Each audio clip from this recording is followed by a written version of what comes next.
Maliban sa pagkakape tuwing tag-ulan, ang iba pa nating pinagkakabalahan ay ang magluto ng mga may ulam na sabaw.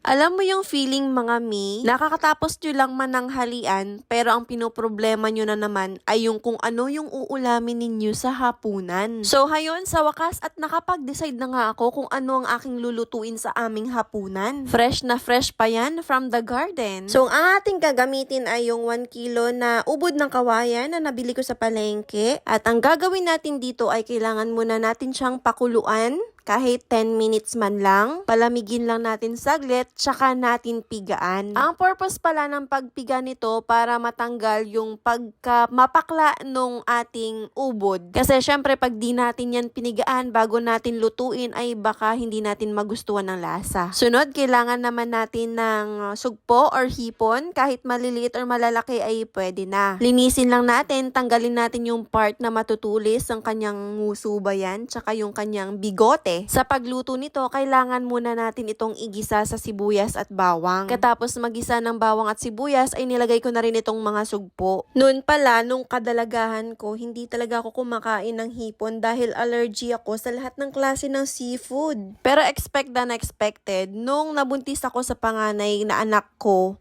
nawala yung allergy ko sa hipon. Nakakatuwa lang pala na pwede pala yun mangyari. Akala ko kasi habang buhay na akong hindi makakakain ng mga masasarap na hipon. Thanks Lord naman ay kasabay nung pagbigay niya sa akin ng blessings ay sabay din niyang kinuha itong allergy ko sa mga seafood. Pagkatapos kong magisa itong mga hipon ay inahon ko na rin siya kaagad at ginisa ko na rin itong labong. Ayoko kasing ma-overcook yung hipon kasi may time na pag na-overcook siya parang sobrang tigas niya. Don't you worry naman kasi lulutuin naman natin yan ng mga ayos kasi pagkatapos natin maglagay dito ng gata ay babalik din natin yan para mapakuluan natin ng maayos. Kasabay ng paggisa ng labong ay naglagay na rin ako ng mga pampalasa, asin, magic sarap, tsaka itong pamintang pino. Sa pagluluto nitong mga labong or kahit anong gulay na may gata ay ayoko talaga yung sobrang masabaw siya. Pagkatapos nung magisa nung labong ay nalagay ko na kaagad itong ating gata. Tsaka naman ako nang nagdag ng 1 cup water dun sa pinaglagyan ko ng gata. Pakuluan lang natin yan ng maayos hanggang sa maluto yung ating labong